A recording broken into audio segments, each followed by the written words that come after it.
খুব সহজেই তৈরি করে নিন এই ছোলা ভুনা। ইফতারের টেবিলে বা বিকেলের নাস্তাতে একবার ছোলা ভুনার রেসিপি তৈরি করুন। আপনার হাতের ছোলা ভুনার কথা কেউ ভুলতে পারবে না। টুম্পা কিচেন অ্যান্ড ব্লগে সবাইকে স্বাগত। তো রেসিপিটা শুরু করা যাক। এখানে আমি 500 গ্রাম ছোলা নিয়েছি। এই ছোলাগুলো আমি রান্নার 3 ঘন্টা আগে ভিজিয়ে নিয়েছি। ছোলাগুলো খুব ভালো করে ধুয়ে জল দিয়ে ভিজিয়ে রেখেছি। 3 ঘন্টা পর দেখুন ছোলাগুলো ভিজিয়ে রেখে কত বড় বড় হয়ে গেছে। এবার প্রেসারে ছোলাগুলো সেদ্ধ করতে দেব। এই ছোলাগুলোর মধ্যে একটা বড় সাইজের আলু টুকরো করে কেটে দিয়েছি। ছোলা সেদ্ধ করতে 4 থেকে 5টা সিটি দিয়ে নিয়েছি। খেয়াল করবেন ছোলাগুলো খুব বেশি শক্ত হবে না, খুব একটা নরম হবে না। ছোলা সিদ্ধ হয়ে গেছে, একটি ঝুড়িতে ছাঁকা দিয়ে নেব। এই দেখুন, আপনারা দেখলে বুঝতে পারবেন ছোলাগুলো কত সুন্দর সুসিদ্ধ হয়ে গেছে।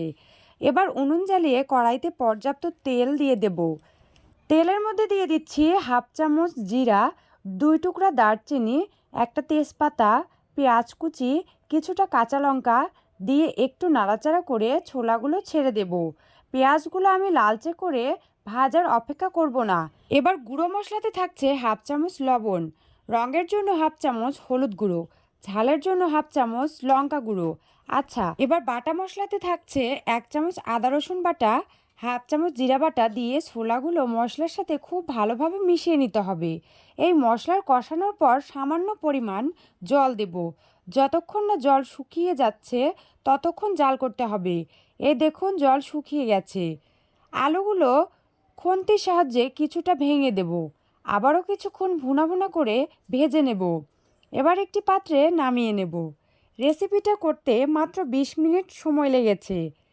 খুব অল্প সময়ে এমন স্বাদে ছোলা ভুনা রেসিপি তৈরি করা যায়। দেখুন দেখতে কতটা লোভনীয় হয়েছে, খেতেও দারুণ হয়েছে। তো বন্ধুরা, আমার রেসিপিটা একবার বাড়িতে ট্রাই করুন। আশা করছি সবার ভালো লাগবে। ভালো লাগলে একটি লাইক দিয়ে কমেন্ট করে জানাবেন। আর অবশ্যই চ্যানেলটিকে সাবস্ক্রাইব করে আমার সঙ্গেই থাকুন। ধন্যবাদ সবাইকে।